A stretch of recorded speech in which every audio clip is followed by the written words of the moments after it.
Hello children, in our previous lecture we already discussed about evolution of computer, early calculating devices, and in early calculating devices we already discussed about different engine, analytical engine, abacus. Okay, after that we discussed about generation of computers. There are, you all know that there are 5 generation in our computer.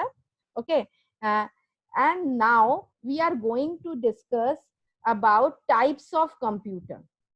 Types of computer, there are mainly, you know that 4 types of computer. Okay, 4 types of computer. First microcomputer, then mini computer, then mainframe computer, and last one is supercomputer. Okay, you all know that different types and size of computer are offering different services.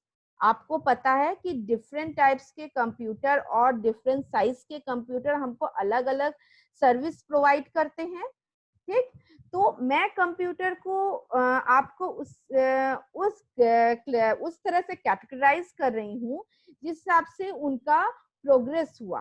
ठीक, हाँ, first आपका जो mini micro computer है जिसकी storage capacity थोड़ी छोटी होती है और जो आपके ऑफिसेज में, होम में, स्कूल्स में यूज होते हैं। First of all we talk about micro computer.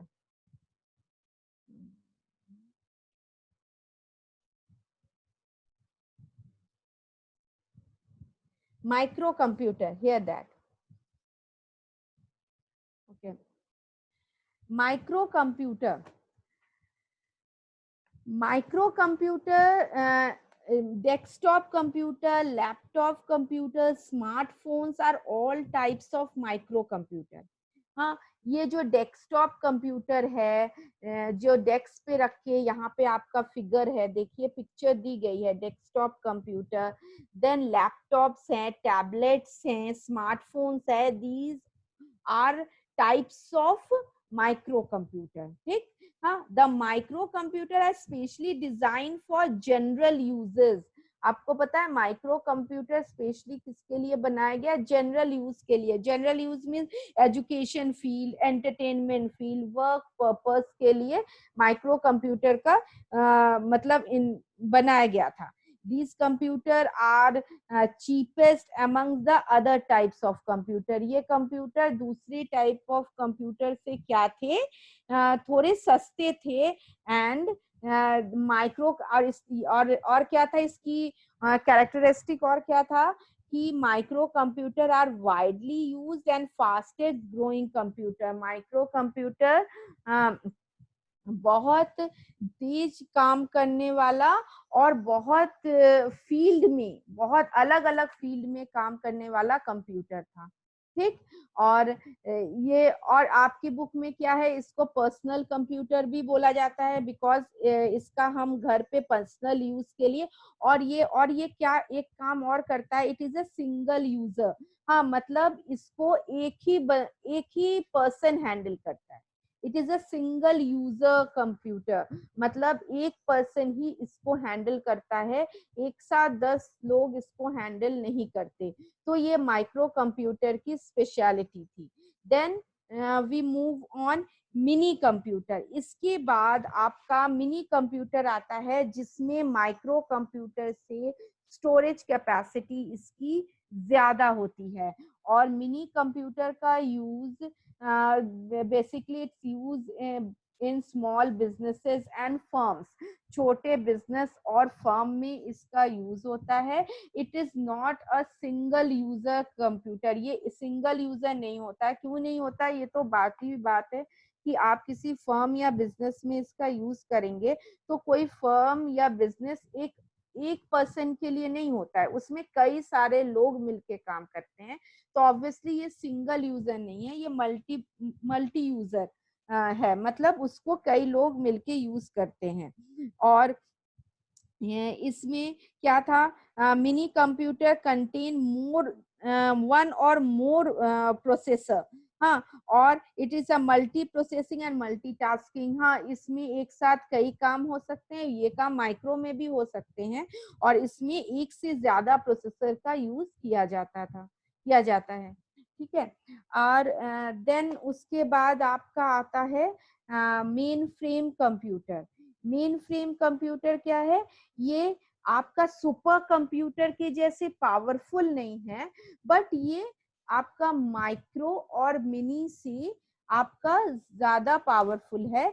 But ये थोड़ा expensive, quite expensive, and many large firm and government organisation are use it. मतलब ये थोड़ा एक्सपेंसिव होता है, और आपके बड़े बड़े गवर्नमेंट ऑर्गेनाइजेशंस और बड़े बड़े बिजनेस फर्म इसका यूज करते हैं। ठीक।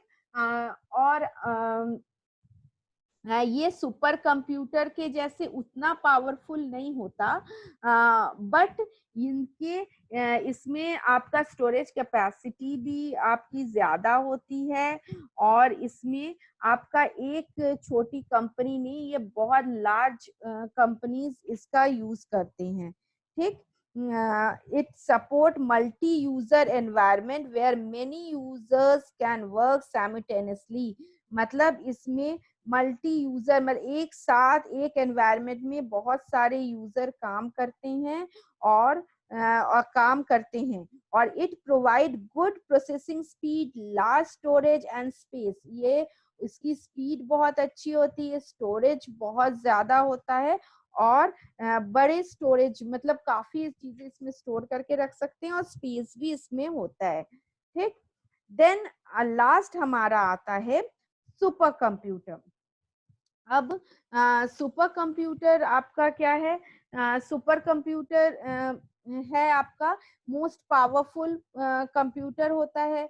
ये आपका मेनली किसी मतलब आप बोल सकते हैं किसी पर्टिकुलर वर्क के लिए इसका यूज होता है। इसका यूज आपका रिसर्च और एक्सप्लोरेशन पर्पस के लिए ज्यादा होता है। ठीक।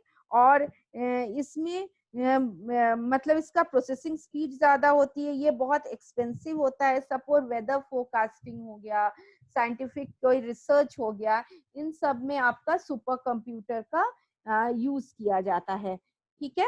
हाँ। और इन जो ये जो micro computer, then mini computer, उसके बाद आपका आता है सुपर कंप्यूटर। इनके अलग अलग एग्जाम्पल्स हैं। सपोज माइक्रो कंप्यूटर में मैंने बोला लैपटॉप, डेस्कटॉप, और आपका मिनी कंप्यूटर्स के आपके एग्जाम्पल्स हैं आपके इसी पेज में आपको मिलेंगे।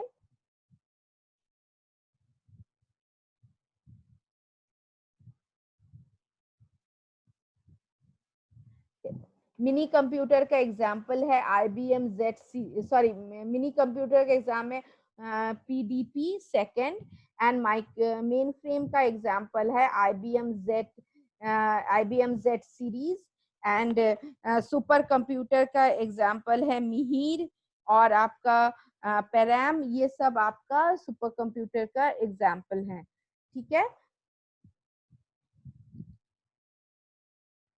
हम्म, तो अभी हमने micro computer, then mini computer, then mainframe, and then super computer, इन सब के बारे में पढ़ा कि एवरी जैसे जैसे एक एक स्टेप हम आगे बढ़ते गए माइक्रो कंप्यूटर में, आप माइक्रो कंप्यूटर की जितनी मतलब स्टोरेज कैपेसिटी थी और जितनी स्पीड थी, उससे ज्यादा आपका मिनी कंप्यूटर में स्टोरेज कैपेसिटी बढ़ गई, उसकी स्पीड बढ़ गई। और क्योंकि वो छोटे माइक्रो कंप्यूटर एक सिंगल यूजर के लिए था, जबकि मिनी कंप्यूटर सिंगल यूजर के लिए नहीं बना था, उससे मिनी कंप्यूटर से ज्यादा आपका मेन फ्रेम कंप्यूटर आ गया, जो मिनी कंप्यूटर जैसे छोटे फर्म, स्मॉल फर्म्स और स्मॉल ऑर्गेनाइजेशन के लिए था, बट मेन फ्रेम कंप्यूटर आपका large firms and government organisation के लिए किया गया। देन आफ्टर आपका सुपर कंप्यूटर आया, जो आपका स्पेसिफिकली किसी एक प्रोजेक्ट या किसी स्पेसिफिकली कोई पर्टिकुलर वर्क के लिए यूज किया जाता है जो बड़े पैमाने पे होता है, जैसे आपका कोई रिसर्च है, वेदर फोरकास्टिंग है, इन सब के लिए हमारा सुपर कंप्यूटर का यूज किया जाता है। ठीक। अब उसके बाद जैसे हमने ये सब पढ़ा, जैसे तो हमारे जितने ये कंप्यूटर्स हैं, तो हर चीज में थोड़े कुछ उसकी कुछ अच्छी चीजें होती हैं, कुछ खराब चीजें होती हैं। सो इन कंप्यूटर्स की कुछ स्पेशलिटी, कुछ फीचर्स जो हम लोग बचपन से पढ़ते आ रहे हैं, वो फीचर्स भी हैं। तो वो फीचर्स क्या हैं? पहला है एक्यूरेसी। एक्यूरेसी मीन्स होता है एग्जैक्ट, मीन्स इसमें कोई never gives wrong result. Computer कोई भी हमें रिजल्ट मतलब रिजल्ट, गलत रिजल्ट नहीं प्रोवाइड करता।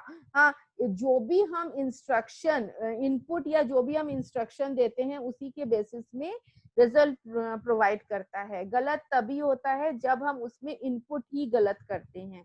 जो भी हम इनपुट करते हैं उसके बेसिस में वो हमें रिजल्ट प्रोवाइड करता है। दूसरा है उसकी speed. It can perform huge calculation and very quickly. वो बहुत बड़े कैलकुलेशंस करता है और बहुत जल्दी करता है। थर्ड है डिलीजेंसी, मीन्स वो computer never get tired. Computer tired नहीं होता, बोर नहीं होता। अगर कोई ह्यूमन है वो सुबह से लेके काम कर रहा है, या हम ही आप सुबह से पढ़ाई कर रहे हैं, एक टाइम के बाद हम बोर हो जाएंगे, एक टाइम के बाद हम थक जाएंगे, बट कंप्यूटर में ये चीज नहीं होती। हाई स्टोरेज, हाँ वो उसके अंदर हम स्टोर बहुत, उसकी मेमोरी इतनी ज्यादा होती है और उसके अंदर हम चीजों को स्टोर करके रख सकते हैं। एक हम क्या, सपोज हमारे पास इतने डेटा एंड इतने इंफॉर्मेशन होते हैं। सोचिए हमारा ही स्कूल है, उस स्कूल में तो 2000 बच्चे हैं। 2000 बच्चों के नेम, उनका एड्रेस, उनका फादर नेम, एवरीथिंग, पूरा उनसे रिलेटेड जितने इंफॉर्मेशन है, सारी चीजें वो सेव करके रखता है, जो एक इंसान के मेमोरी में स्टोर नहीं हो सकता है। And next one is versatility. Versatility mean variety, मतलब वो बहुत सारा काम अलग अलग जगह पे अलग अलग तरह का काम करता है। स्कूल है तो स्कूल में उसका वर्क कुछ अलग होता है, ऑफिस है तो ऑफिस में उसका वर्क कुछ अलग होता है, उसी तरह हॉस्पिटल है तो हॉस्पिटल में उसका वर्क कुछ अलग होता है, तो वो वर्सेटाइल है। And last one in multitasking. Multitasking means वो एक टाइम में कई सारे वर्क कर सकता है। मतलब एक टाइम में वो आपको मूवी भी दिखा सकता है, एक टाइम में वो आपके ऑफिस का कैलकुलेशन भी कर सकता है, तो एक टाइम में वो एक से ज्यादा वर्क कर सकता है। ठीक।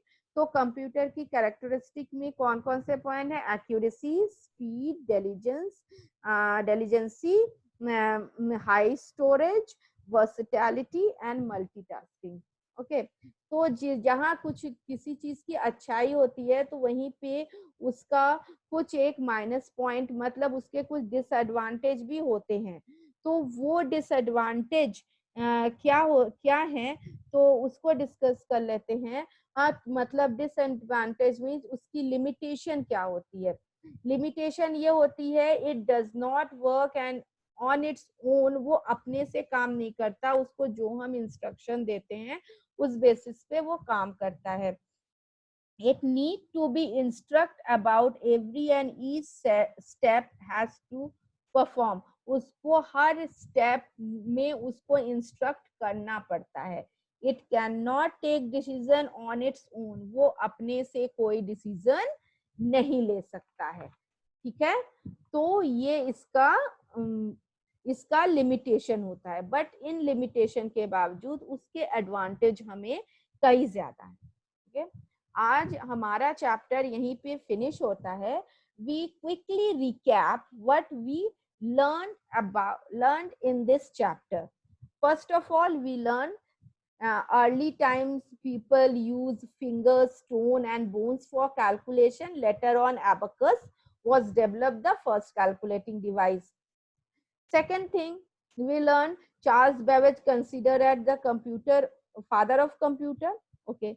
Third, computer classification into 5 generations, each generation having some distinct characterizes, ठीक है, characteristic, sorry. And fourth each generation में, मतलब फर्स्ट जनरेशन में computer use vacuum tube, second generation computer use transistor, third generation computer use IC, fourth generation computer use microprocessor, fifth generation is the artificial intelligence, ठीक।